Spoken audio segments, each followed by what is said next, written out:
Okay, and good day. It's Monday, July 6th, and it must be the Master Pattern Report. Dr. Bob Flower here. Okay, let's see what's been happening here. Silver is folding like a cheap suit. We're down to $13, and looks like we may be headed for 12, possibly even 11. We're a buyer here of some silver. Not committing our total resources at this point, but we like it, and we're looking at all of the commodities taking a hit at this time, but that's temporary. We're going to be talking about that in a second.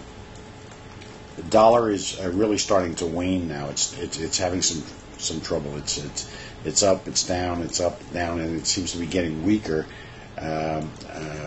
Each time it wanes off there, so I mean, we're not happy about what's going on with it.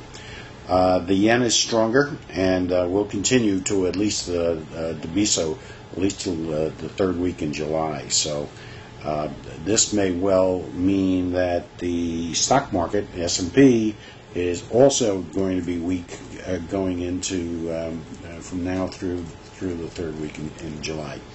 All right, so now we think that what's going to happen with silver and the commodities is that they're going to bottom somewhere around the middle of the month, 14th, 15th, and we are then going to be in a position to jump in there pretty good.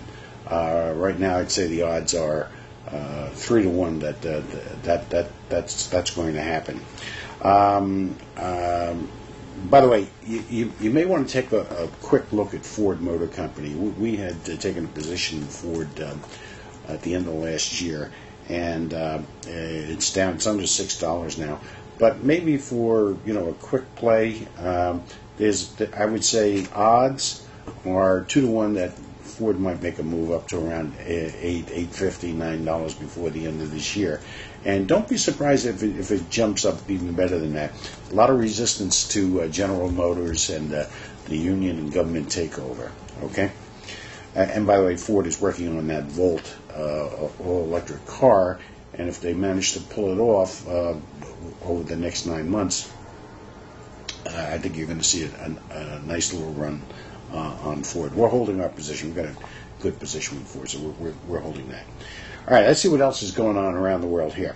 You may have heard that some recent talks about Russia, India, and China formulating a new world currency to displace the dollar, and now China has been backing off with this new meeting that's coming up, G8 meeting, saying, no, we don't see that happening for well into the future.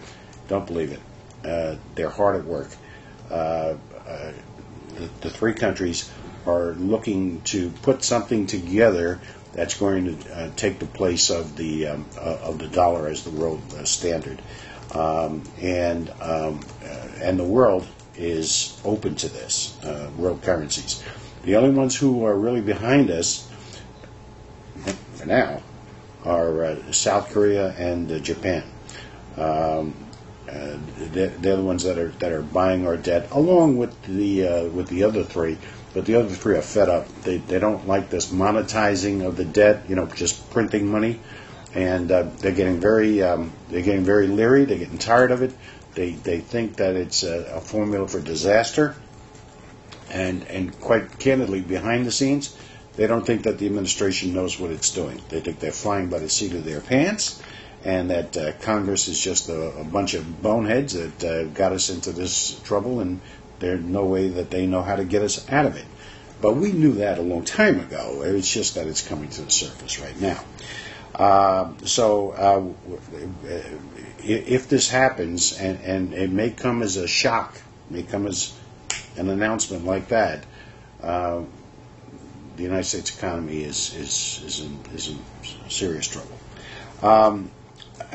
Okay, what else is happening? Well, it looks like fascism has gripped Washington.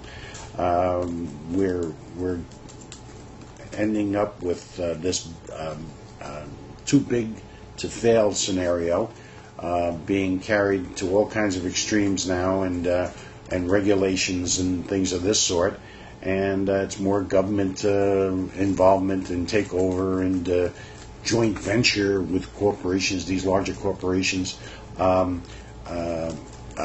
This fact finding that we've been doing on this too big to fail, so far it untrue. The worst thing we did is to bail these companies out. We would have been much better off letting them go.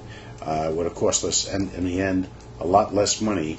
We would have been at the bottom by this point in time, ready to rebuild. But no, so that means it's going to take us longer to get to the bottom, and it's going to be drawn out. It's going to be a lot harder for us. Okay. Now, here's what's happening with this whole fascism thing. There are going to be lawsuits that are going to be emanating pretty soon over the next 12 to 24 months from a lot of government actions with these bailouts and takeovers and things like that. And they are clearly illegal by many constitutional standards. Many constitutional attorneys feel that there's no question that what they've been doing is illegal. So that what's going to happen is when these cases start coming to court and the government starts losing, you're going to find tremendous instability in the country's economy and in its constitutional basis. This may well bring a constitutional crisis, which we see happening right now. We think that these tax revolts are just the beginning, and we think that they're going to be a lot more profound. However, in the interim, what's happening is Washington has a new game now. They're not going to raise our taxes directly.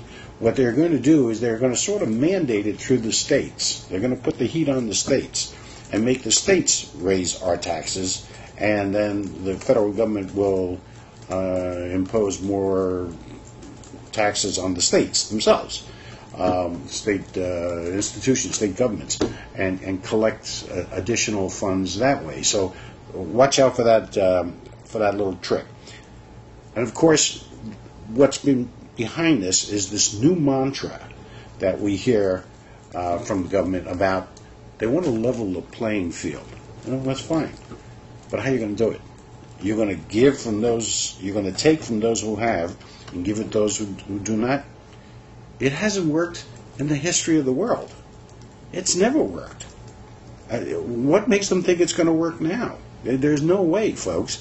If you don't work, you don't get. If you don't put in, you don't get out. I mean, it's as simple as that, because then everybody does the same thing, and they say, you know what, listen, I've got enough, I quit, give me the same thing. It's not working. We've got to get back into a sense of responsibility here. Okay, so now, and this at the time when California, Illinois, Michigan, Pennsylvania, and Ohio are in big trouble, and they're not going to get bailed out. Mark my words. There's going to be fighting and weeping and gnashing of teeth. Okay, now I've got some, before we head for Alaska tonight, I've got some news about General Motors and this whole program about the bailout, and I've got some news about the Obama presidential future, which I'm going to talk about at our when we return on our next show, which will be the 16th of July. In the interim, have a great time, be innovative, and watch out.